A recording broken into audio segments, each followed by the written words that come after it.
Fascist স্বৈরাচার শেখ হাসিনার ব্যক্তিগত গাড়ি চালক রাজ্জাক মাতব্বরের ছেলে রুবেল আহমেদ ড্রাইভারের ছেলে হলেও বেশ কিছুদিন ধরে আলোচনায়। গত ৭ ফেব্রুয়ারি শেখ হাসিনার গাড়ি চালকের ছেলের বিরুদ্ধে প্রবাসী সাংবাদিক জুলকারনাইন সায়ের একটি পোস্ট দেন, যেখানে রুবেলকে নিয়ে একটি বিশেষ গোয়েন্দা সংস্থার প্রতিবেদনের কথা জানিয়েছেন তিনি। গোয়েন্দা প্রতিবেদনে নিষিদ্ধ সংগঠন ছাত্রলীগের নেতা এবং শেখ হাসিনার গাড়ি চালকের ছেলে রুবেলের কথা উল্লেখ করা হয়েছে। তাতে বলা হয়েছে, রুবেলকে গণভবন, কোয়ার্টার, আদাবরের প্রশাসনের কর্মকর্তা ও সেনা কর্মকর্তাদের সাথে যোগাযোগ রক্ষার দায়িত্ব দেওয়া হয়েছে।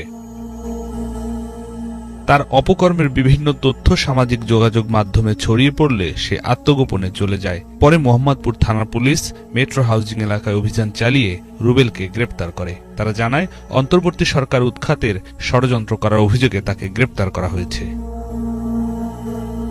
ডিএমপির তেজগাঁও বিভাগের অতিরিক্ত উপকমিশনার জুয়েল রানা বলেন, রুবেলের বিরুদ্ধে বিদেশে পলাতক নেতাদের নির্দেশে মোহাম্মদপুর এলাকায় আন্দোলন ও ধ্বংসাত্মক কাজ চালানোর চেষ্টার অভিযোগ রয়েছে। তার বিরুদ্ধে অনেক মামলা রয়েছে, সেগুলো যাচাই করছে আইনশৃঙ্খলা বাহিনী। Desk report, BE news.